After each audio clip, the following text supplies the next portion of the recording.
Dobro, ovo je ove godine treći art forum koji radimo. Skupili smo se oko jednog, evo ja ću odmah reći, jednog meni jako dragog prijatelja, a to je Nikola Thaler. Ali nije zbog toga on ovdje u art forumu, nego je ovdje zbog toga što je izvrstan umjetnik. Pa smo onda pozvali, već znate, Maura, i Mauro je kao povjesničar umjetnosti, sad već stari učesnik, ne? I imamo Žaklinu Dimovsku.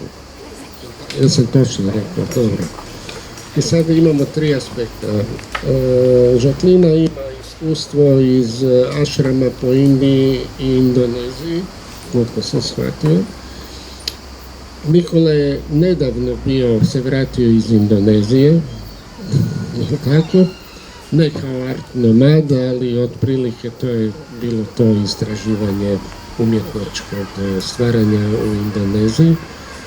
Povjesničar umjetnosti bi mogao držati glavnu riječ, pošto poznaje ipak rad od Nikole sada, pa će on voditi ovaj art forum. Ako treba, ja ću nešto naravno uskočiti. Sad ću tebi dati onda riječ. Hvala, dobro večer.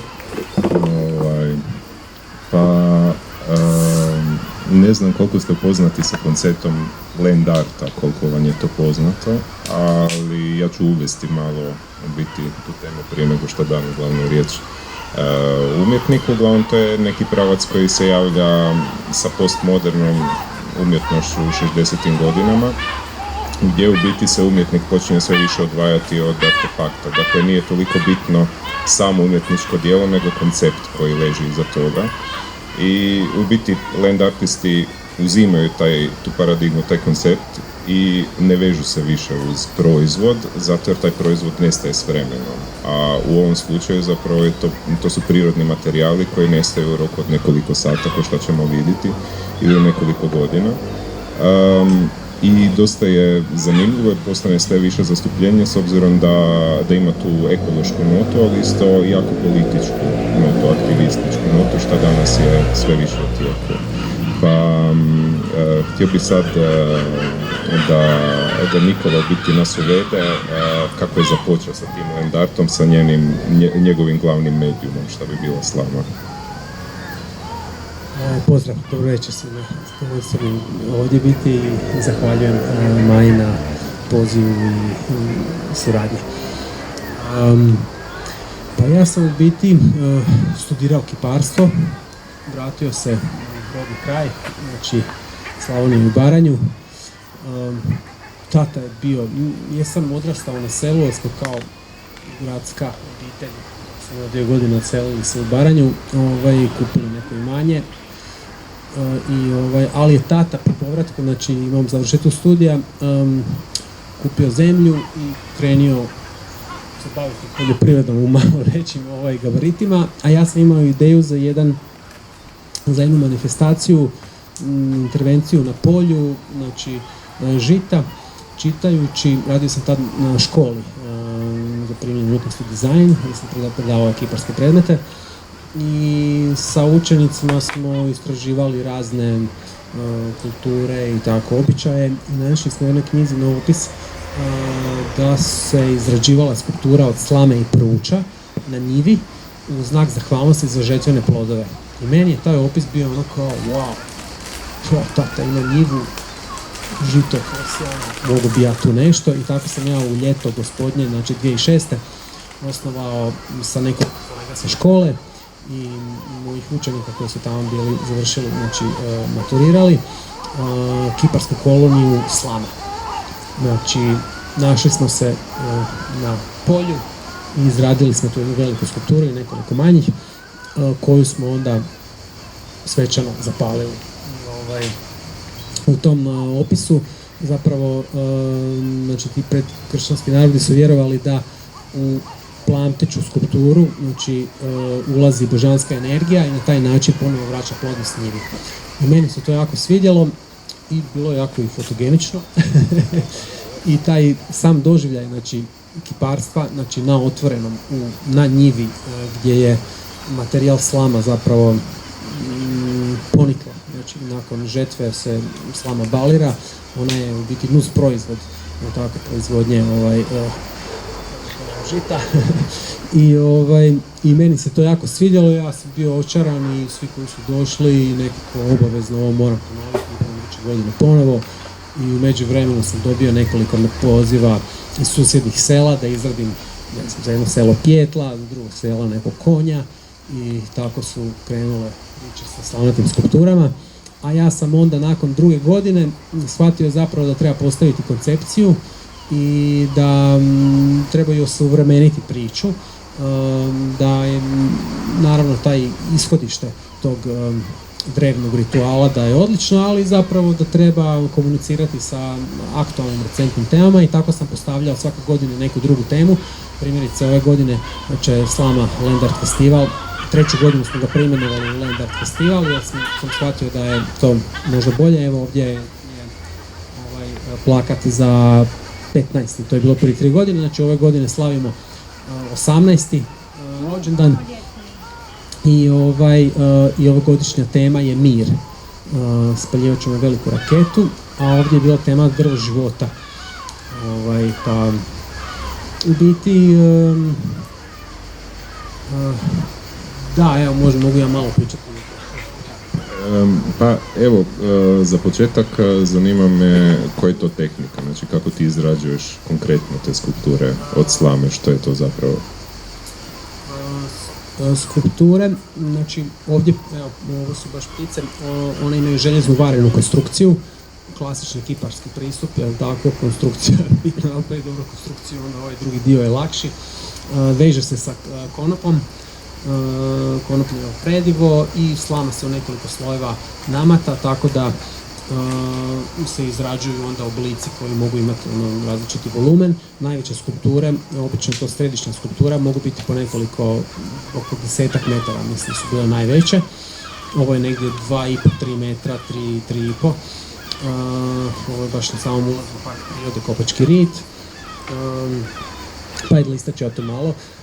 Evo, to je bila godina Feniksa. Pa ovo je završna fotka kao neka tradicija, se baca slama u zrak koju smo uspostavili. Evo ovdje malo se vidi još drvena konstrukcija, jer skulptura će se spaliti. Ovo je bio ulazni portal jedne godine. Ovo je bilo u Umagu prije, ja mislim na 15 godina, mislim da je bio u Mago Loud festival, da sam bio pozvan. Onda sam uslijedio zapravo kako sam krenio raditi slamu, dosta dobro je bila ta medijska, kako kažem, nekako sezona kiselih krastavaca kod nas u Slavoniji i onda kad neko nešto radi, dosta dobro smo medijski popraćeni i naravno goruće skulpture su vrlo atraktivne. Ovo je na Krku, festival Crna ovca, ovo je podstrana kod Splita za klub Gušter, Beach Bar otvorenje, ovo je u Zagrebu, film festival, ovo je na Mljetu, Mars, Isle of Mars festival koji već niz godina posvećujem otok Zlarin u sklopu Međunarodnog dječjeg festivala Šibenik. Radove sam izrađivao znači, sa djecom zajedno. Ovo je bilo ovdje u Puli, dole na Valkani, radionica baš u suradnji sa Rojcom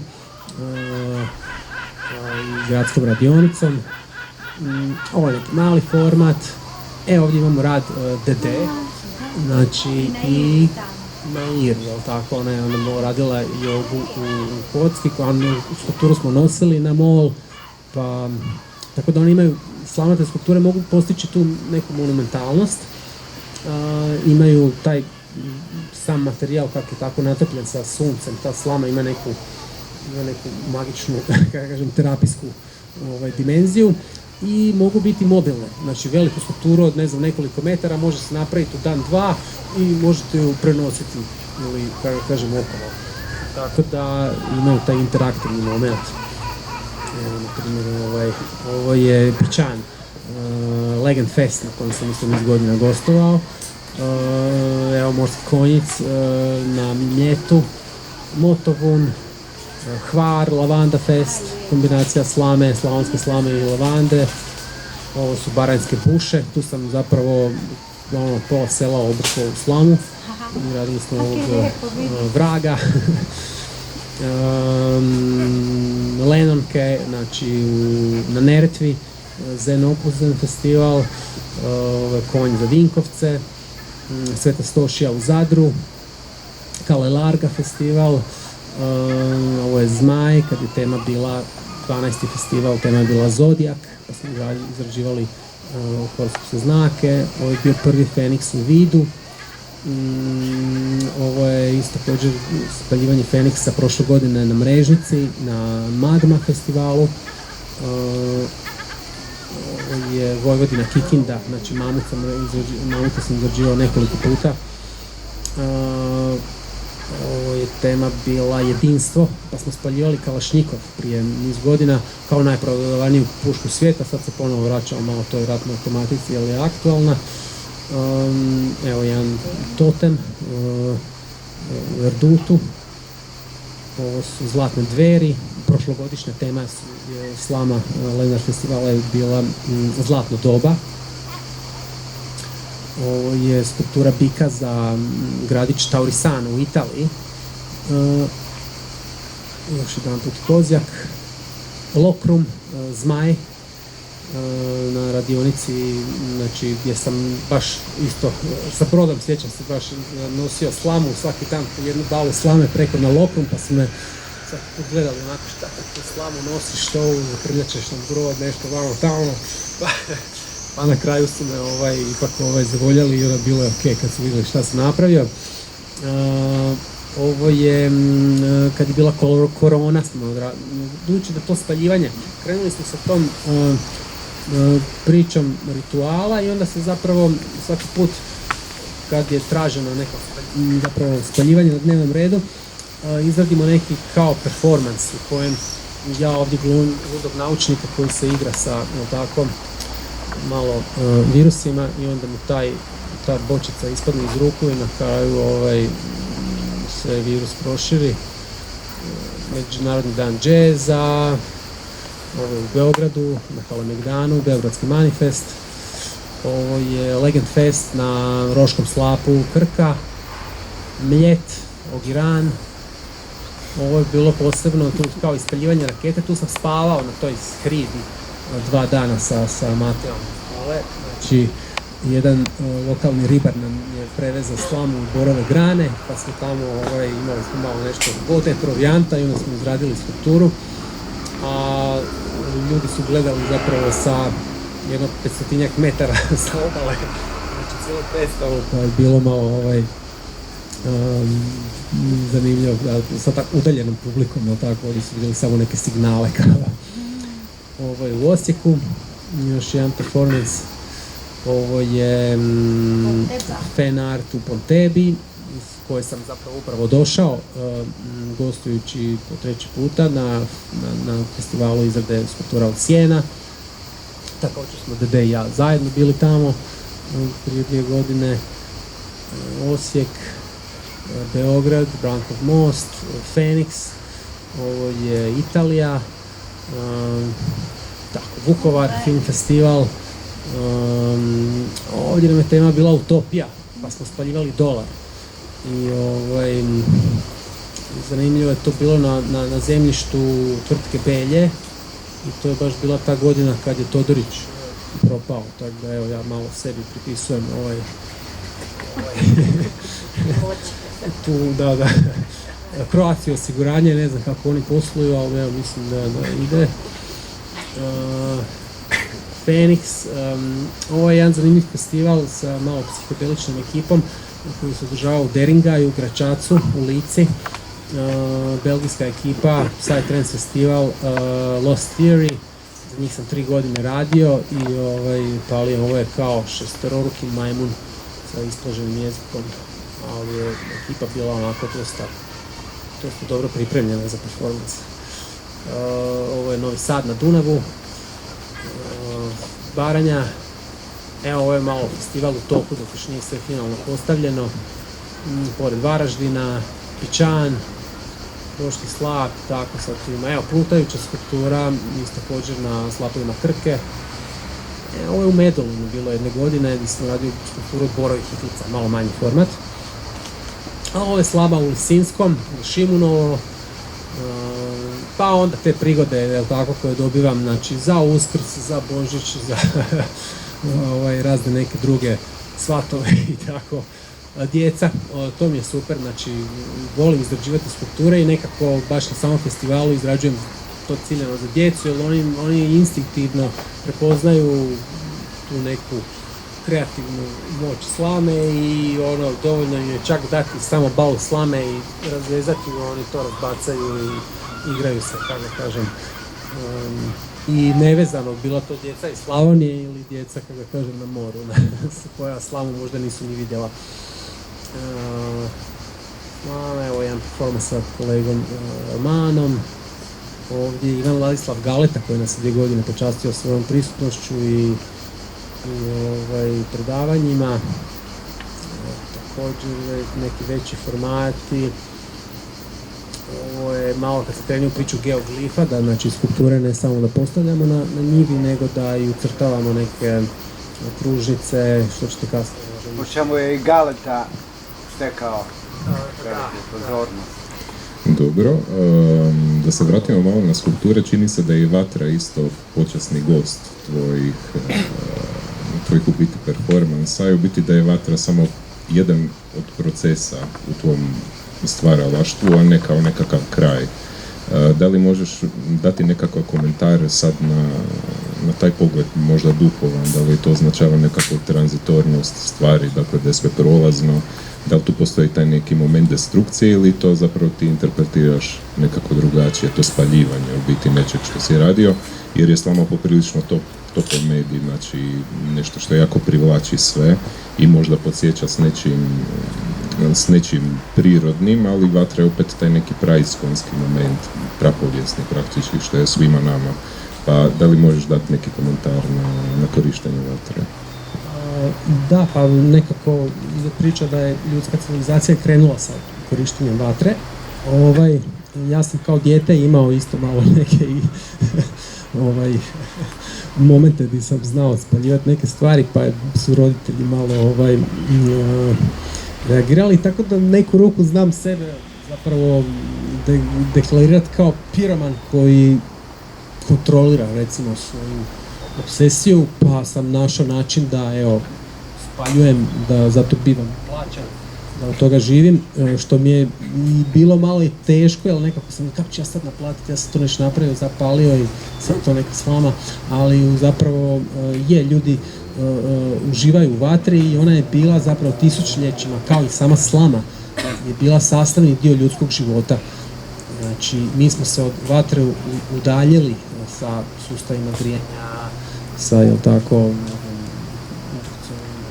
pećima i tako, ali zapravo ona je sastavni dio ljudskog života i ognjište je bilo, znači, centar obitelji i rituali sa vatrom, ako ćemo gledati u zoroastrizma pa i u kršćanstvu, meni često mi znaju reći, pa da li sad to je destruktivno, ti pališ strukturu, uništavaš nešto. Pa nekad spaljujem strukturu kao, na primjer, kalašnjikova ili raketu koja ima negativno značenje i je to kao rješavanje nečega što Vatra je kao transformator, znači ima tu dimenziju destrukcije, ali također Vatra po meni, recimo kad palimo svijeću u crkvi, niko nema doživljaja da je sad to destruktivno čin. Znači, Vatra može biti čin posvećenja, znači, koja pomenjuje, ovako vatromet je opet, znači...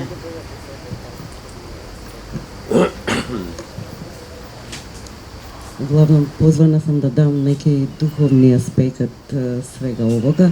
Kako sam živjela 2 godine na Baliju i otišla sa zapada, jer smo tu mi zapad, za onaj daleki istok.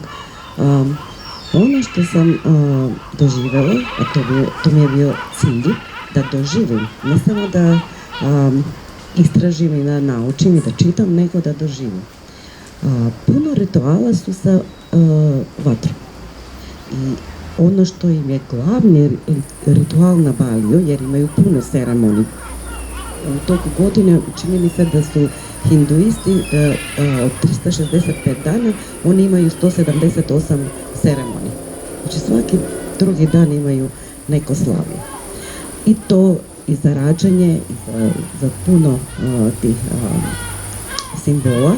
Uglavnom je vatra simbol koji čišćuje, jer evo si rekao da je to pročišćenje. I prije Njapidej je njihova nova godina. Oni imaju pročišćenje, rade te forme, sad ne znamo čega su to radili, ali to sve spaljuju u cilju da sve ono što je zlo, što nije bilo dobro prošle godine, oni to spaljuju da bi otišlo i da bi nova godina došla preko vatre, pročišćenja, kao otvaraju put za nove korake i nove aspekte. Sam dan nove godine ne slave kao kod nas sa toaletima, sa muzikom i tako dalje, nego je 24 sata taj otok bez struje, u tami, ne radi aerodrom, ljudi ne idu napolje, nego se samo meditira, ne jede se, čak se ne pije. 24 sata su u silent, u tišini. Vatra je u suštini pročišćenje i omogućava i kao proces sa naučnog aspekta. Kada se neki dio uhvati vatra, onda sve kreće. Uvijek je novi neki proces. To spaljivanje, naravno znate da hinduisti oni kremiraju, onda idu to. Oni koji su bogati kada umru, a ovi koji nisu, onda ih saberu, pa onda imaju dan kada svi spaljuju. Jer oni vjeruju da je to onaj ciklus spirale života gdje idemo sve gore i gore, jer spirala nije samo krug. Tako da taj aspekt duhovnosti i spiritualnosti sam doživjela u puno tih rituala, uglavnom noćnih, u China Temple, jer imaju sve, hinduistički, u budističkom templu. Imaju ceo proces koji nabljuđuju kako vatra, kako to pucketa, kako ide. Zato sam i pitala dok smo se upoznavali i pričali na ovoj temi. Jel imamo neku misao kad radimo nešto? Jer oni imaju proces. Uvek imaju zbog nečega. U svrsi nečega. Tako da svaki proces, svaki ceremonij ima za ideju pročišćenja. I ulazi se u ono dubokim mantričkim i tantričkim stanja, gdje oni kroz vatru i meditiraju, onda pročišćuju sami sebe, pa onda nabljuđuju, kad rade puno slike, pa onda zoomiraju jer se vjeruju da se može vidjeti i duša nekog koji je došao da nam to, da se pročistil. Ima svrha ta vatra i uglavnom je pročišćenje.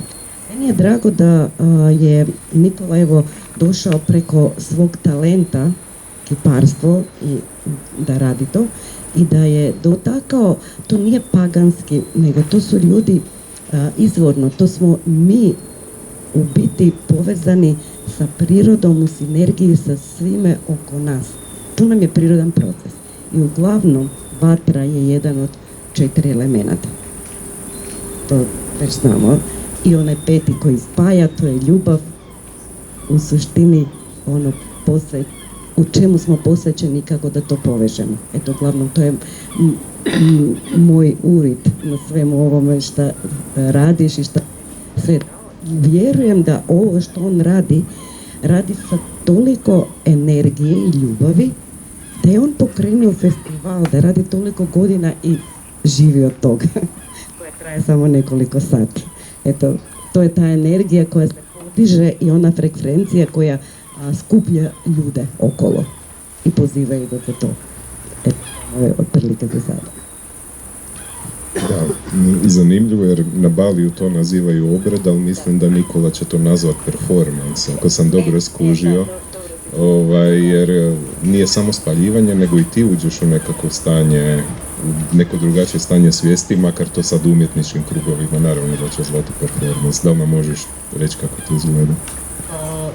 Pa da, krenulo je kao ajmo mi zapaliti skulpturu, a onda je bilo ajmo malo stvoriti neku priču oko toga i onda je bilo ajmo sad malo glumiti i onda sam ja isto, kako kažem, u nekoj situaciji sam redatelj, ali i glumac, a onda sam otkrio da ulazim isto u neka stanja u kojima nemam vremena sad baš tako dobro sve unaprijed, kako kažem, izražirati, pa onda dosta improvizacije u hodu.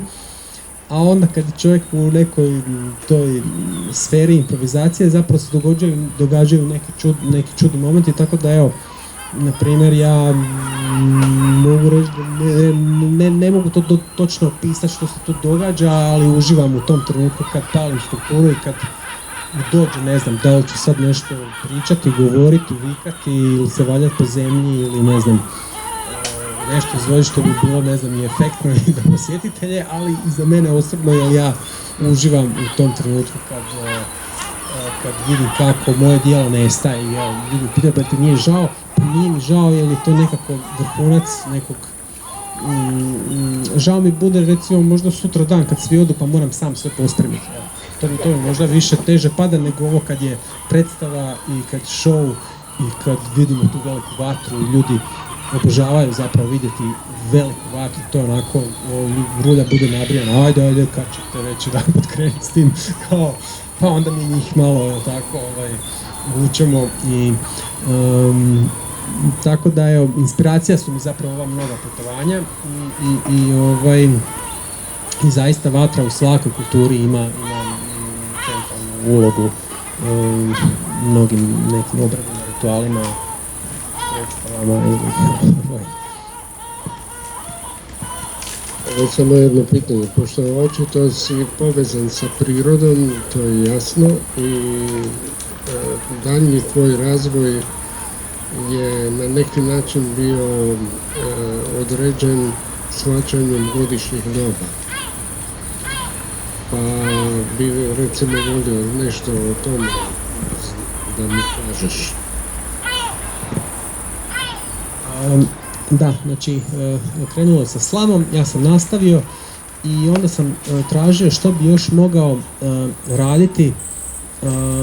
Zapravo prvo je uslijedio, znači preko Danijele poziv, Danijela bila u Osijeku i poznanstvo sa Majom. Majo je dobio poziv da gostuje u Kanadi na Quebec, na Quebec Snow Sculpture Simpozijumu za vrijeme festivala u Quebec Cityu. I mi smo se tu upoznali, ja sam izradio ovu skicu, znači omaž Juliju Kniferu, Osječaninu, ali poznatom hrvatskom umjetniku koji je proslavio se zapravo sa apstraktnim prikazima na temu meandra. Ovo je meandar u 3D-u, moglo se u njega ući, dimenzije bloka su 3 sa 3,5 puta 5 metara. Mi smo, znači Majo, ja i moj bivši učenik i kolega, zapravo Vjekoslav Filipović koji je tamo bio maturirao, zajedno smo otputovali u Quebec City i tamo sam doživio tu čaroliju, znači snijega. I tako sam dobio diametralni suprotni moment od ovog ljetnog vatrenog slamnatog momenta. Smo dobili iskustvo snijega, minus 30, brkovi su mi se, stvarale su mi se ledenice na brkovima. Bili smo dobro obučeni, ali ne možeš sjesti od morice jer je, ne znam, minus 30, počneš se smrzdavati, znači dok radiš ti je dobro, a tako da smo izradili ovu skulpturu i vrativši se nazad, ja sam onda bio oduševljen i poželio sam to pokazati što sam naučio u Osijeku. Imao sam sreće da je kroz godinu dvije u Osijeku zapadalo jako puno snijega. Ovo je Osječka tvrđa, Kužni pil, i tu sam organizirao radionicu izrade snježnih skulptura sa kolegama bilo nekih 30 cm snijega, izrađivali smo te blokove.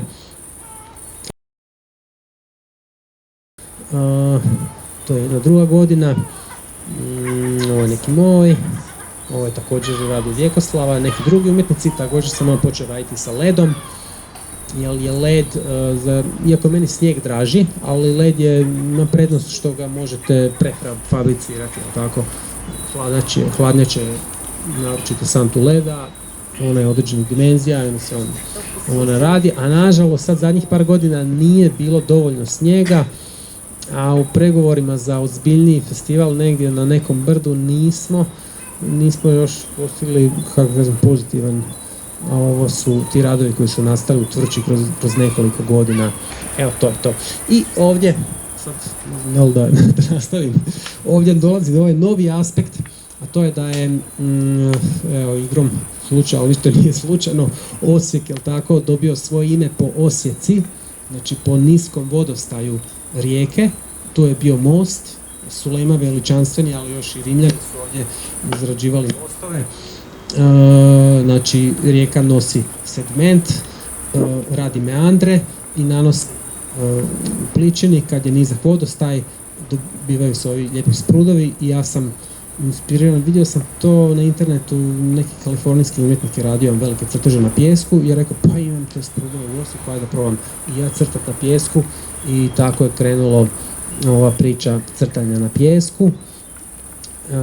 Evo, ovdje je baš Drava, preko puta Osječka bolnica, ovo je ljetni neki trenutak i ja sam počeo crtati na pijesku, a onda gostujući dobio sam poziv da također Osijek, ovo su sprudovi malo dalje od Osijeka, a ovo je već Šri Lanka, ali dobio sam poziv, evo, da dođem u Opuzen, na Zen Opuzen festival, koji je u biti street art, znači rade se veliki murali, intervencije u gradskom prostoru, međutim ja sam tamo radio skulpturu slame i spaljivao, jel tako, ali sam otkrio da ove prekrasne sprudovi koji su jedinstveni za našu stranu Jadrana, zato što se rijeka Neretva uljeva i ona kreira ove prekrasne sprudove, i tako sam svake godine gostujući tamo, ovo su prvi radovi. Tu još nisam imao dron, nego ovo je snimljeno sa ljestve. Sam, znači, doneo na sprud, pa se popeo na ljestve, pa montirao kameru na bambus i tako, onda kasnije su došli dronovi. Uglavnom, zaljubio sam se u taj crtež na pijesku i mogu reći da mi je to nekako možda i neko najljepše platno, a i samim tim su radovi zapravo najkraćeg vijeka, jer oni vrlo brzo nestaju. Znači, pijesak na kojem se crta, to je pijesak koji je u biti za vrijeme plime potopljen. Znači, to je pličina. U Jadranu je razlika između Plime i Osijeka samo nekih 40, maksimalno 45 cm, tako da nema tu puno takvih lokacija. I kad dođe Osijeka, onda se po tom pijesku može crtati, sa grabljama se on zagrebe, i kad plima ponovo dolazi, ona cijeli crtež obriše. Ali prednost toga je da vi sutra dan na toj lokaciji imate novo, svježe platno koje se može na drugačiji način oslikati. I tu je poveznica sa budizmom ili opet možda Azijom, u kojoj budistički svećenici, možda ako ti hoćeš o tome, izrađuju mandale koje se... A ih uništavaju odmah nakon što... Znači, cijelu noć ju rade, ili 2 dana, 3, i onda čim je ona gotova, oni to... Ja bi plakao za tim uništenjem, mislim. Nemojte ljudi, rekao bi.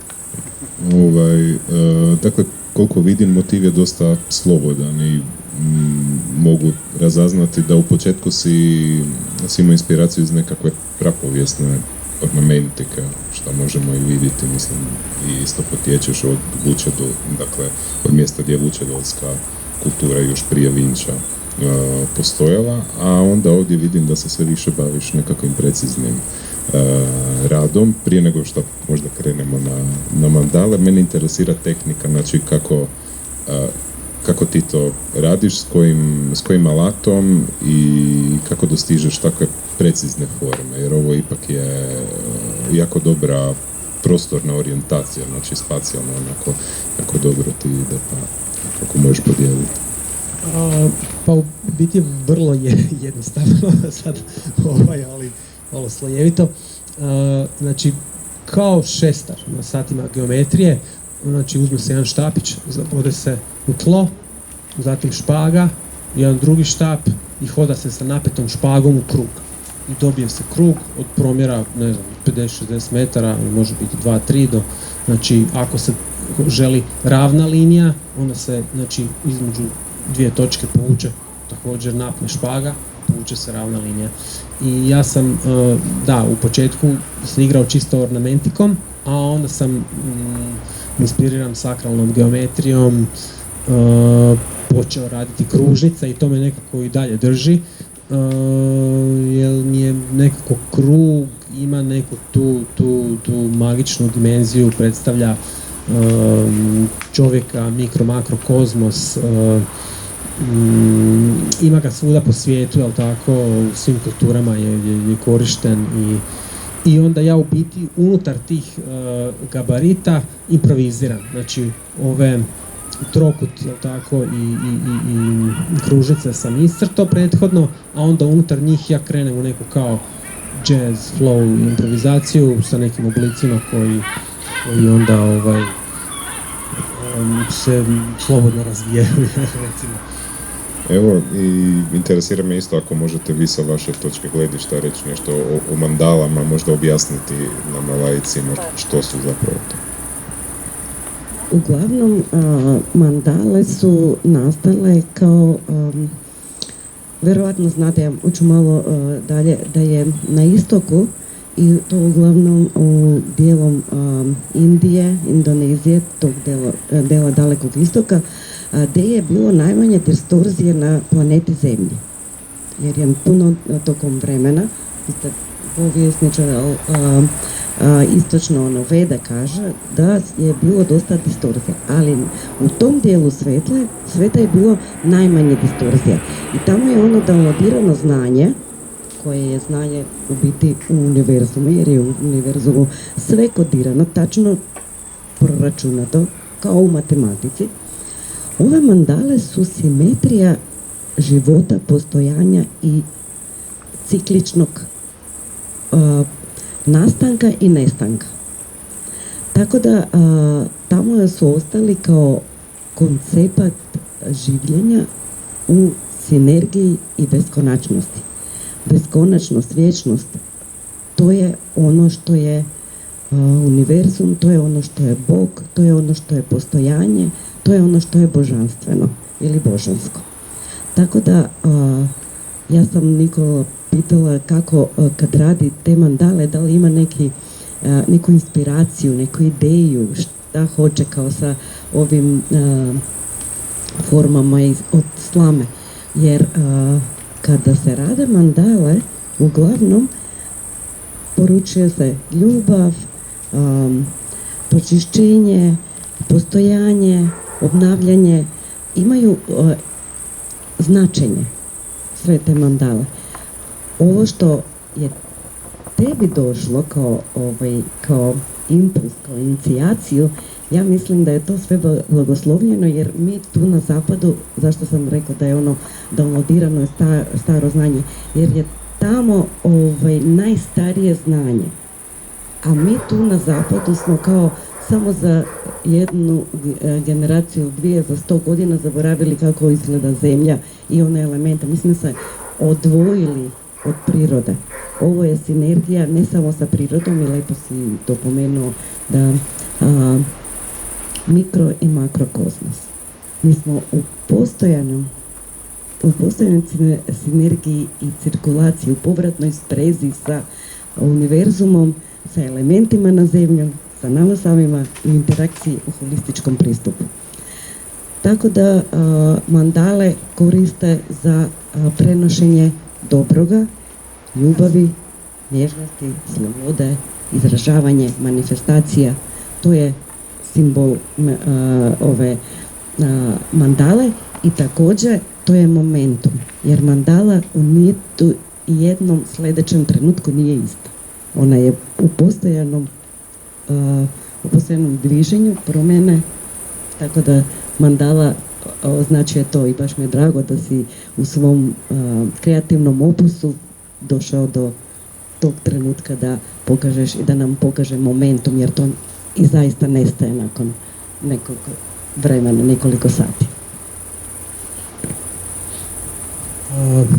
Da, evo, hvala na ovom lijepom obrazloženju. Ja bih samo htio još ponoviti, zapravo ubaciti da i u našoj tradiciji imamo mandalu, a on recimo zovemo je rozetu. Znači, na crkvama su rozete, središnji kružni prozor koji za vrijeme gotike recimo je doživio vrlo detaljno razrađivanje, znači u raznim geometrijskim oblicima, to možemo na raznim katedralama vidjeti. U našoj tradiciji ovdje na Jadranu, pogotovo na većim zdanjima po Francuskoj, gdje se ona bojala, znači stavljali su vitraž, znači i onda sad znanost, ja sad nisam toliko to stručan, ali došli su do zaključka zapravo da ti vitraži na katedralama imaju kao otisak vibracije zvuka, recimo. Zvuk kad se gleda kako izgleda, ta vibracija, recimo ona, sad kako su oni to znali, da li su navođeni te boje, znači da oni imaju više slojno značenje i evo, na primjer, u južnoameričkim kulturama njima je krug bio svet. Oni su poznavali krug, ali nisu ga htjeli koristiti za transport, ali njima to bilo toliko sveto da, kako da kažem, ne da nisu bili dovoljno pametni, nego im je to bilo nešto što bi bilo svetogrđivo koristiti za transport i, ne znam, kolica. Znači, to je bilo nešto što je predstavljalo božansku dimenziju i tako da evo, ja volim i taj koristiti termin rozeta, koja nam dala dublji značaj, ali možda zato što smo mi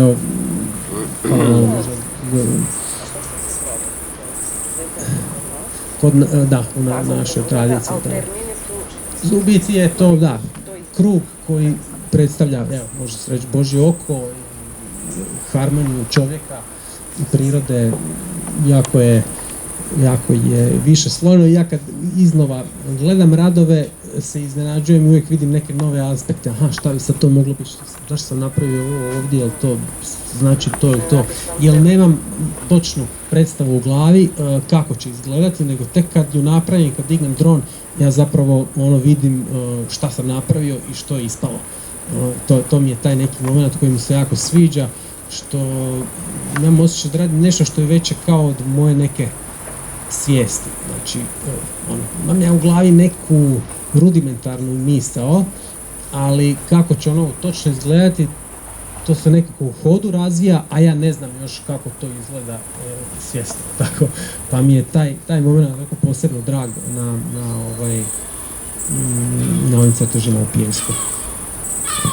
Evo, samo mali komentar, kako ljudi općenito su uvijek pokušali pronaći logiku i nekako vrstu pravila u ovom životu u kojem živimo, i to je u biti u grčkoj arhitekturi, je u biti matematika zvuka koja onda praktički se projicira na njihove građevine, ili to što se spomenuo isto u gotičkom razdoblju. Ali mi je zanimljivo sad da li je to bilo planirano ili spontano kod tebe da si napravio i ti čitavu kružnicu gdje si kao umjetnik, kao neko koji je akademski školovan, se vrati u nekakvim prapočecima i zapravo se pretvorio u nekako modernog šamana, ako ćemo tako reći, jer u biti ovo što radiš, koketiraš malo s vatrom, pa su ti organski materijali, pa je onda je ta prolaznost kroz vrijeme, što u biti je odlika ovog tu što sad promatramo, znači ono nešto što traje samo nekoliko sati, a u biti jako kompleksno i počiva na nekakvim zakonima prirode, je nešto što umjetnici konstantno rade kroz sva razdoblja, ali onda svako razdoblje ima neko svoje izdanje, reći. Pa evo, to je samo moj komentar. Ali da se vratimo malo na tvoj opus, dakle sad smo imali ljeto, zimu si nam pokazao, zima je bila led u Quebecu, ne? Pa je bilo proljeće sa košnjom trave i tamo mi se čini da si surađivao sa Špudom, dakle školom primijenjene umjetnosti u Osijeku, ne? I dizajna. I onda ljeto, kao što vidimo, vjerojatno smo i mi sad došli s nekakve plaže, i ajmo na jesen, da li je to onda element zraka?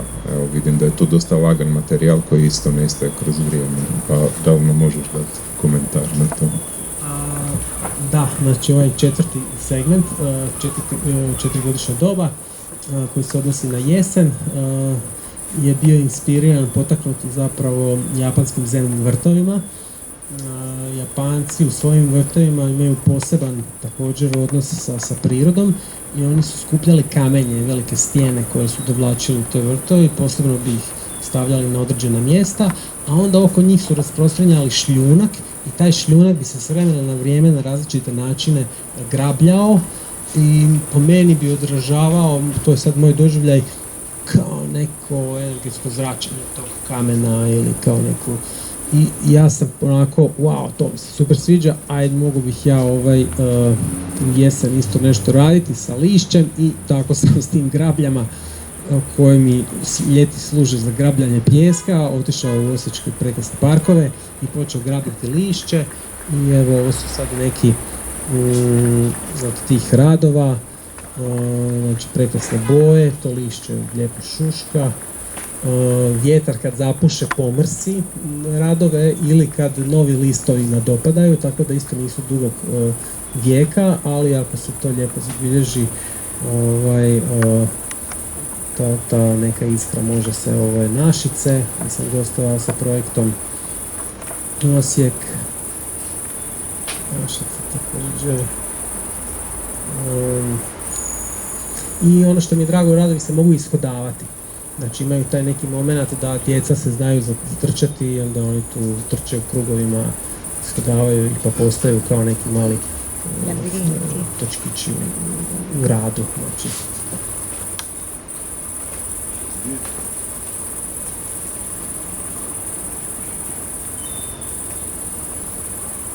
To su ti radovi.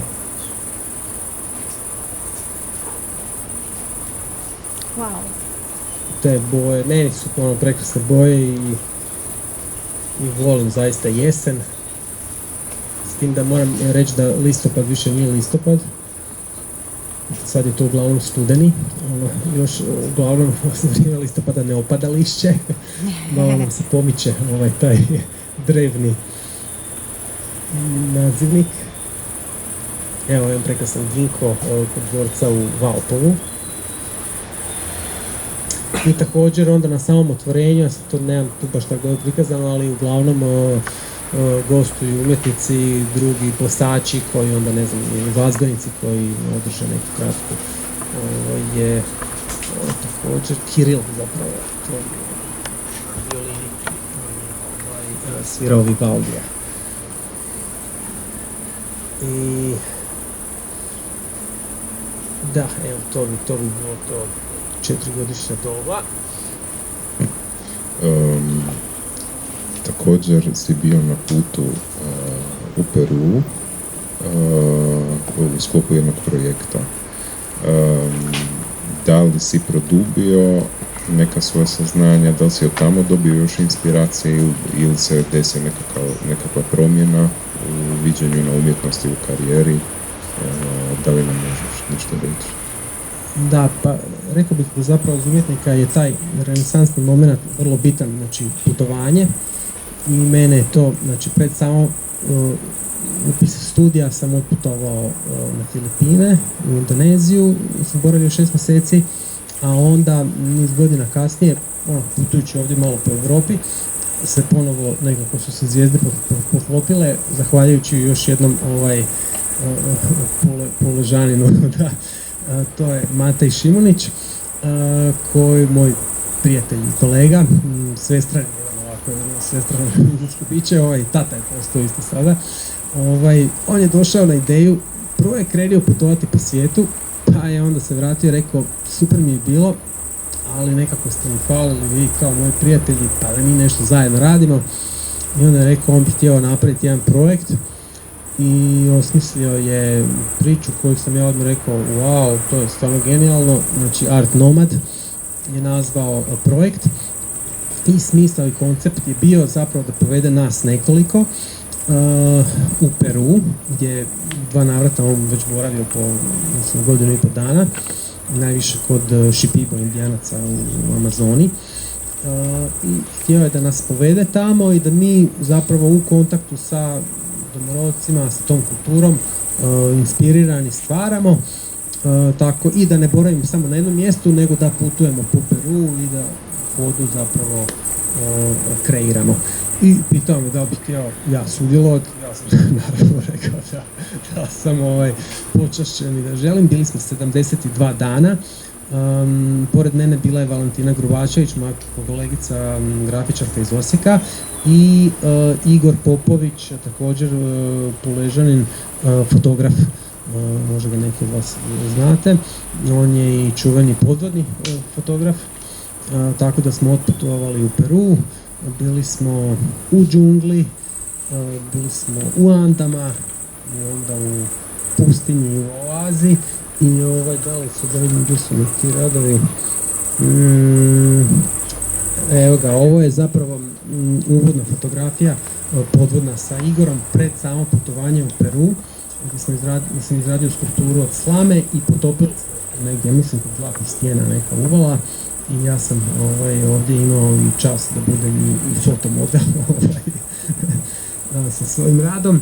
I otputovavši, ovdje sam onda kasnije nastavio, ovo je skulptura u Peru, znači tamo je bio njihov karneval, izradio sam ovog kao nekog idola od trske, listova eukaliptusa, nekih lokalnih trava, izložili smo na glavnoj njihovoj plazi, Plaza del Armas u gradiću Pisak, gdje smo dobili čak i dozvolu od načelnika da ju možemo zapaliti.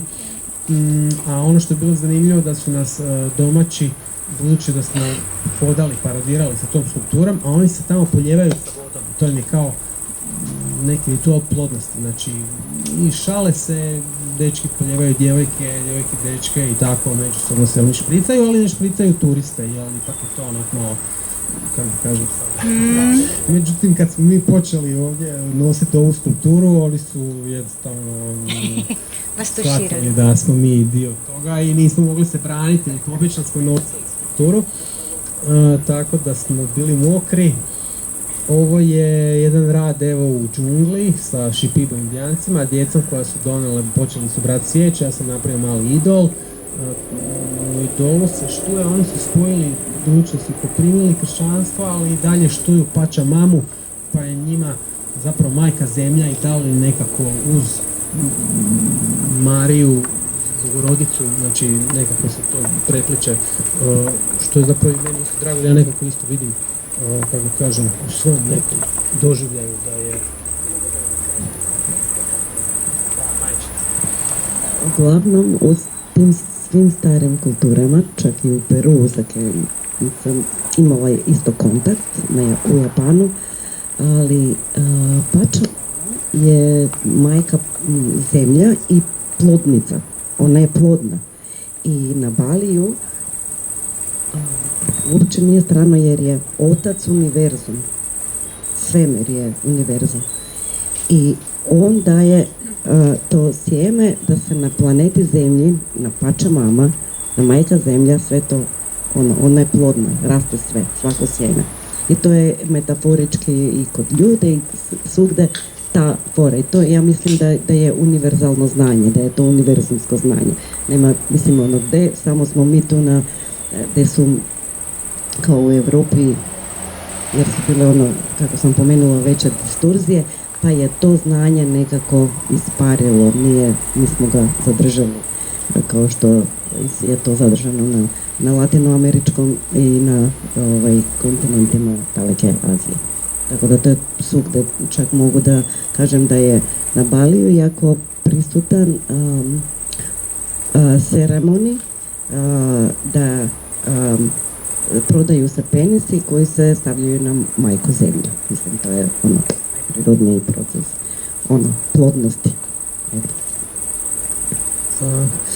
Da, ovo je bio trenutak malo isto zanimljiva anegdota. Znači, izradio sam tih 17 dana u tom selu.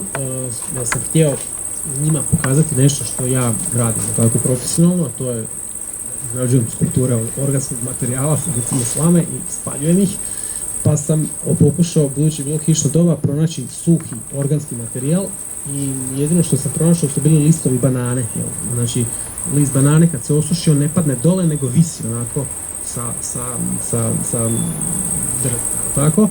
I onda sam ja njih brao i od bambusa sam napravio konstrukciju, na nju sam vezao listove banane i lišće lišće palme. Oni su se prije bojali i radili su crteže po licu i po tijelu i koriste jednu biljku koja se zove Wito. Ja sam to vidio, meni je to bilo prekrasno, ali nisam nikog vidio ko je bio tako obojan u tom selu. I onda sam poželio da ja sebe za performans, znači da oni mene obojaju. I ta gospođa starija, znači žena šamana kod kojeg smo bili, je pripremila tu biljku i donela mi i uzela ovako moje ruke i ofarbala mi ovako dlanove i kako sam ja malo čela, tako, ovaj dio gore kose. I to je to. Ja rekao, pa što je s licem? Pa to samo žene. Kao, žene se bojaju po licu, muškarci samo ruke i kosu. Tako, a ja ono kao, pa ja bi sad nešto da to bude ipak malo, kako da kažem, egzotičnije, pa jel možete vi mene, iznimkom i po licu. I ono kao može, naravno, i onda su mala djeca došla i gledali su, sad ja sam već bio neki čudan, ono, kako da kažem, već smo se mi s djecom tamo sprijateljili i radili smo, bila i Lučka, da vidiš, nju sam zaboravio spomenuti, Lučka je bila s nama. I mi smo igrali se sa glinom tamo, kupovali djeci slatkiše, družili se, oni bi dolazili, kucali na vrata naše kolibe. I uglavnom sad taj dječak je došao i on je vidio se ja bojam i kao on bi isto. I on pružio ruku i ovdje se vidi, on je znači sad imao obojanu ruku. Kao ovaj čudan bijelac, obojao se, znači, a gospođa Indijanka, jel tako, ona je mene gledala i rekla, pa nije to baš to tako, mislim, to je sad već nešto malo drugačije. Pa sam onda ja sebi napravio još neku suknicu od bananog lišća. Pa ona već gledala ovako, ovo je sad već malo cirkusiranje, ali su djeca bila oduševljena i mi smo napravili tu procesiju do njihovog te luke. I tu smo porinuli ovdje vidite skulpturu, kao neka pirana, a oni zaista plivaju s piranama, znači tu, ne znam, djeda peca pirane, a klinci se kupaju. Znači to je posljedica Hollywooda, da su pirane kao psi čudovišta koja napadaju, prožiru ljude. To je riba koja tamo živi i s njom se nije opasno plivati. A ovdje sad spaljujemo tu piranu. A ja ovdje kasnije mi je iz repa iskočila tarantula. Pa smo onda spasili tarantulu, tako da se ne utopi, pa smo je u čamac odnijeli tako da, evo, to su ti neki momenti. Ovo je jedan prekrasni rad, brza intervencija uz cestu na Baliju, sa cvjetovima koji su tamo padali. Ovo je neka mala intervencija na plaži sa koraljima, a ovo je ponovo Peru i sama ta ceremonija, fotka sa ceremonije spaljivanja ovog idola. A ovdje isto je žena lijepa anegdota, baš se tebi ispričao. Znači, žene u tom plemenu Šipibo vezu i čak ima neka biljka koju oni kaplju djevojčicama u oči da bi one razvile neki poseban vid i da bi što bolje vezle. Muški su više šamani, oni tu piju i tu ayahuasku, imaju neke vizije, iako to posljedicu, kako kažem, susreta sa zapadom i sa, kako kažem, krpom nas radoznalih koji bi idemo tamo pa bi to htjeli se doživjeti. Pa sam ja inspiriran tim vezanjem zapravo tih žena i to mi je bilo posebno zanimljivo što oni rade apstraktne, ali organske mandale. Znači nije čisto geometrijska kao možda na istoku ili kod nas, tako u našoj tradiciji, nego je to neki krug, ali unutar kruga je to nekako organski, recimo floralno organizirano. Međutim, oni po tim uzorcima prepoznaju određenu biljku. Znači njima je, ne znam, nije kao kod nas da je simbol za ružu, ali tako cvijet koji mora imati trn. Nego oni imaju apstraktni uzorak koji podsjeća, koji je njima jednako određenoj biljci. I biljke su zaista, evo, ja sam to doživio, znači oni doživljavaju biljke kao bića s kojima se može komunicirati. I tako da je to bilo jako inspirativno, a ja sam odlučio da napraviti ovaj crtež i to zadnji dan. I bio jedan pas koji je, onako malo smo mi njih gledali kao, baš se nešto ne brinu o tim psima, malo su ti mršavi, nešto slabo ih hrane, nema za ih baš nešto previše, to je onako. I sad jedan taj pas je bio pojeo neku ribu i zapela mu je bila kost u grlu. I mi smo sad kao Evropljani, ajmo ga pomoći, šta ćemo, veterinar, međutim oni su rekli ne, on je već mrtav. Kao, mislim, pas još hodao i mučio se i nije disao i bio mršavio, ali oni su njega već otpisali, on je za njih bio mrtav i to je to. Sad mi, šta će on još, sad kirurg, ne mogu ja sad. Međutim, ja se vraćam nazad, već smo stvari odnijeli, dolazim, htio sam još jedan, moment baciti na svoje dijelo i vidim tog malog žutog psa kako je legao u sred crteža i kako je bio već uginuo. I to mi je bilo onak s strane tužno, ali mogu reći jedan možda je ovako od većih komplimenata koji sam dobio za svoj rad. Znači da je jedno biće, pas, odlučilo umreti na mom radu. Evo, to mi je onako. Nisam onda htio to slikati, ja sam nekako osjećao da taj sad trenutak ne trebam, ali evo, sjećam se tog trenutka i doživjeli smo tamo, evo, taj trenutak pri odlasku rođenja i smrti. I evo za kraj još jedan drevni simbol, znači sjeme života, dimenzija nekih preko 150 metara. Ovo tu dole je traktor. A ovdje, evo vidite malo u prostoru, to je orano na njivi u blizini Osijeka i mislim da to zadnji, da.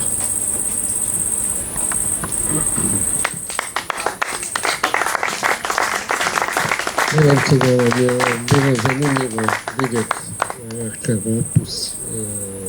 Naravno to nije sve, Nikola i slika i radi druge stvari, ali ovo što se tiče godišnjih doba, to je jako interesantno. Uzeo si je, ima posao cijelu godinu. To je super. A inače, još bi samo nešto htio pitati, kao povjesničar umjetnosti, kako povijest umjetnosti valorizira takav rad koji zapravo nestaje, koji se stvara i nestaje? Pa, imamo sreću što sa postmodernizmom to je postala pravac. Dakle, imamo i donekle dovoljno kriterija da valoriziramo land art kao takav, ali naravno da je dosta bitna stavka kad se to povezuje sa domicilnim, dakle, odakle umjetnik potječe i kako on u biti barata sa svojim materijalima. U biti to je ono što tebe podsjeća na svoj dom, što je slama, kojim si oduvijek okružen. Vatra koja je u biti zapravo univerzalna, ali u biti onda si se ekspandirao na državnoj razini, ne samo Osijek, nego to si išao i u Neretvu i taj pjesak i to. Tako da mislim da je da samo po tim kriterijima možemo shvatiti da umjetnik djeluje za zajednicu, a ne mikro i makro. Zaključujem. Ako neko ima neka pitanja, molim vas da samo dignete ruku, daću vam mikrofon. Ja sam nekako redovni koji se javlja za riječ.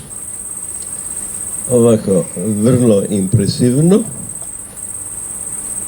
kreativno, bogato svim i svačim pozitivnim i povezivanje sa univerzumom, vrlo očito shvaćanje u raznim kulturama kako se umjetnost povezuje sa prirodom i općenito sa univerzalnim poimanjem stvari.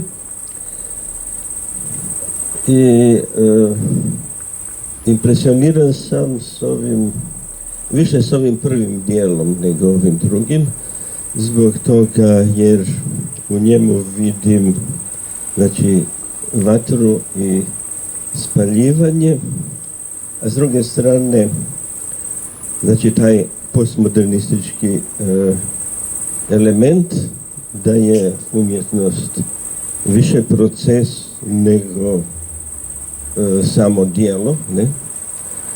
Međutim, ovo što ste rekli, ovo pitanje kako se valorizira ta umjetnost danas, mediji nam omogućavaju da to ipak ne nestane potpuno. Znači imamo fotografiju i film koji to zabilježe. Tako da se mogu pisati knjige i tako dalje, kao i bilo kojem materijalnoj realizaciji. Ne? Samo nešto, ne znam da li ću pokvariti cijeli štimuk ali sa nekim mojim pitanjima.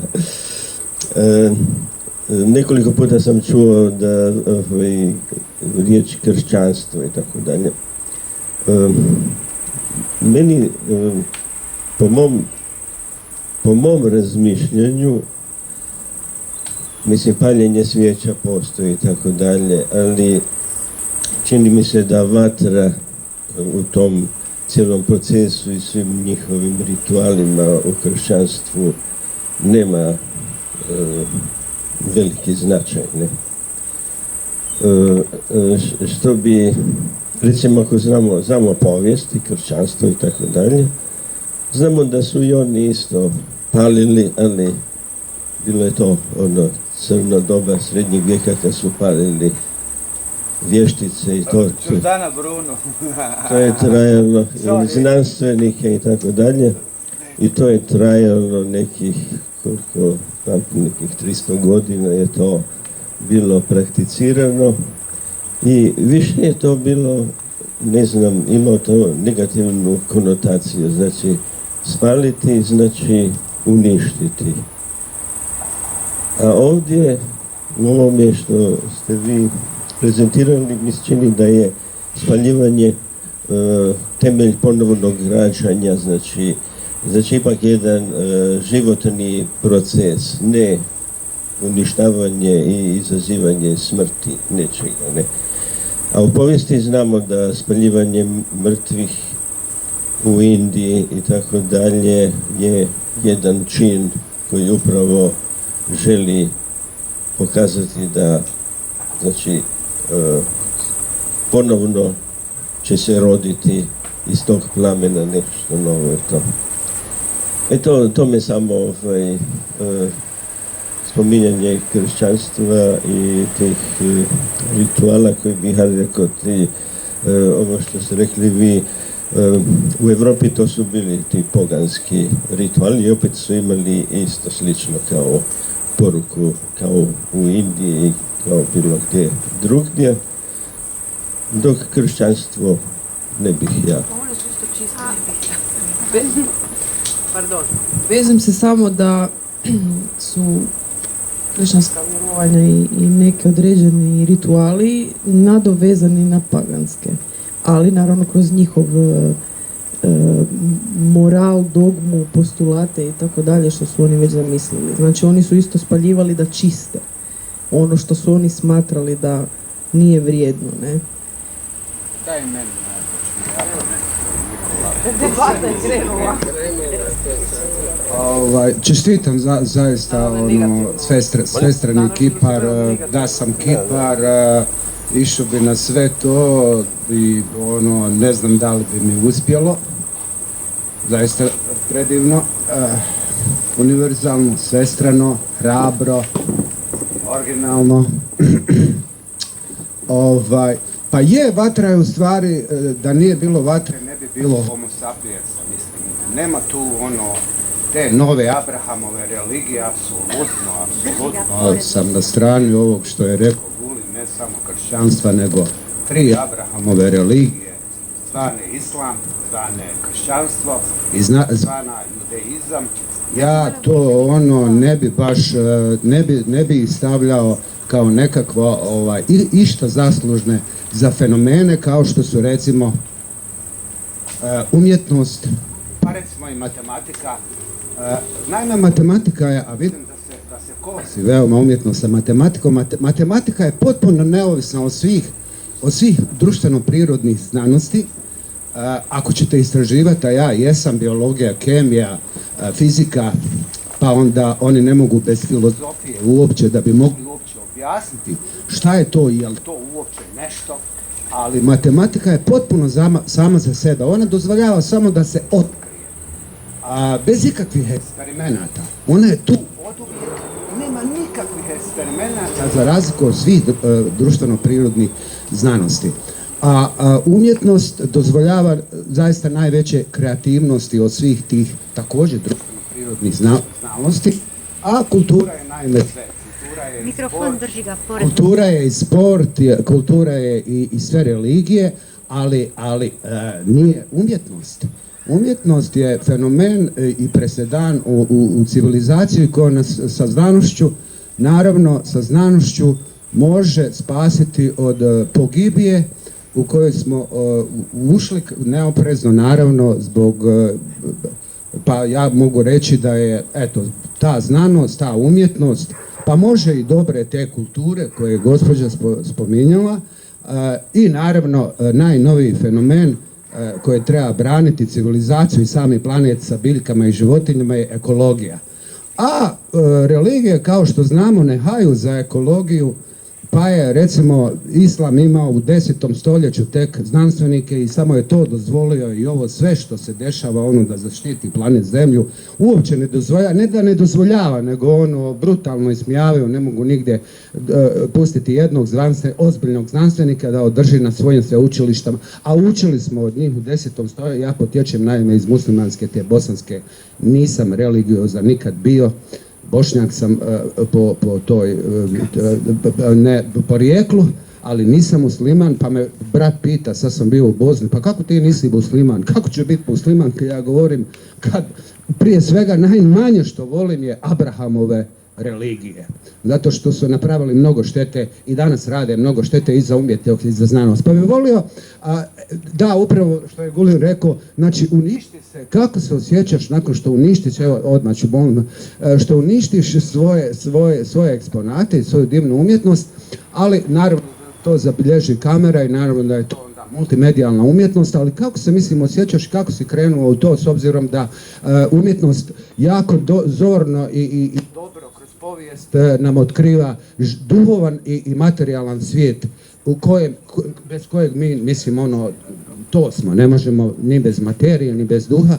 Kako se osjećaš nakon svega toga i kako si krenuo to tako hrabro, s obzirom da zaista vidimo umjetnike koje su veoma egocentrični tipovi, likovi, pohlepni, potpuno i otkrenuto, isključivo materijalno i zaradi na sve moguće prevare, što je i Abrahamova religija, moram to priznati. Hvala lijepo.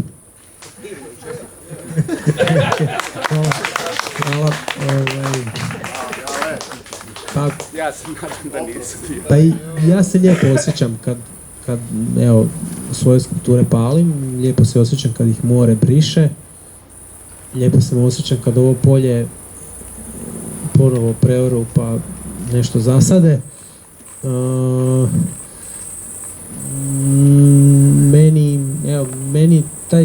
Meni stvaralaštvo i ne bih sad rekao destrukcija, ali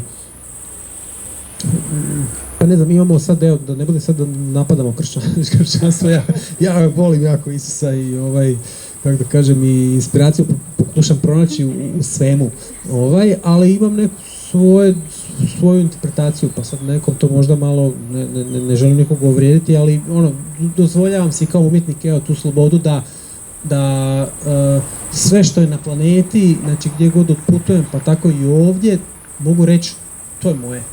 Meni se Znači, čini da bi Isus to je- oprosti bio velika oporba današnjoj ovoj religiji. Meni se stvarno čini da bi velika oporba bila današnjoj hrišćanstvu. Sorry.